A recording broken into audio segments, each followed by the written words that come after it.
First of all thank you for the interview sir. ఎందుకంటే మీరు వచ్చినటువంటి తెలుగు వాళ్ళకి తెలుగు ఇంటర్వ్యూ ఫస్ట్ ఇంటర్వ్యూ అవుతుంది మీరు ఇస్తున్నట్టు. Oh, it's my privilege. Thank you TV5 కి ఇంటర్వ్యూ అంటే is not a small thing. Thank you so much. Thank you. So మీరు మొదలైనటువంటి కెరీర్ సినిమాలు చూస్తే కనుక మీరు చాలా సినిమాలకు రాశారు యాక్చువల్గా. బ్యాక్గ్రౌండ్ రైటర్ కావచ్చు, లేకపోతే డబ్బింగ్ రైటర్గా కాను చాలా బిగ్గెస్ట్ ప్లాట్ఫామ్ ఉంది మీకు ఎదగ తెలిసి. మీరు చాలా పెద్ద స్టార్ రైటర్ ఒక రకంగా చెప్తే కనుక బిగ్గెస్ట్ స్టార్ రైటర్గా వెలుగుతున్నారు. అలాంటి మీరు మీ నేపథ్యం ఏంటి అసలు? మా forefathers from near Vizag, Srikakulam. ఓ కానీ my father went to Delhi. Okay.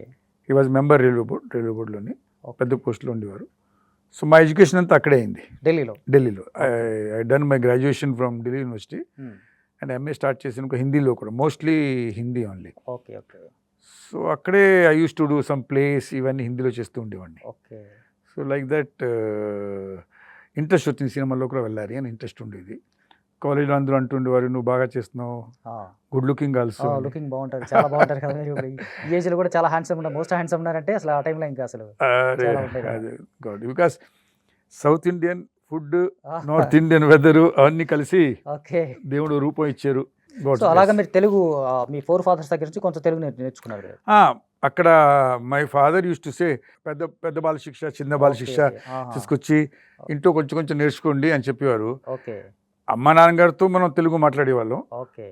బయట వెళ్ళిన తర్వాత మోస్ట్లీ హిందీ, ఇంగ్లీష్, పంజాబీ, అక్కడంతా we are all friends like that. అక్కడ మిక్స్ ఉండి ఉర్దూ. సో అలాగా అన్ని లాంగ్వేజ్కి మనకు ఒక కమాండ్ వచ్చింది. అంతా మీకు అన్ని భాషలో తెలిసినట్టుగా ఇంకా 6-7 languages.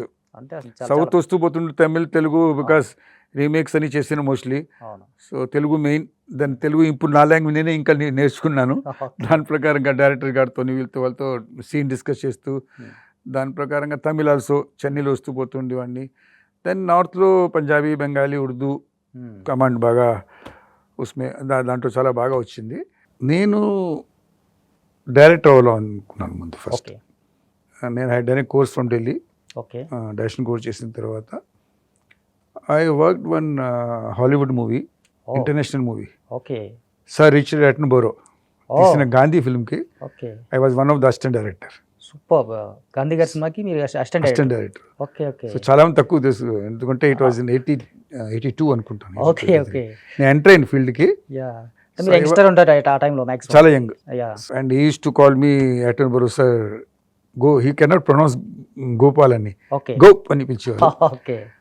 So very liking because and his wife madam Richard Attenborough, so very close to me.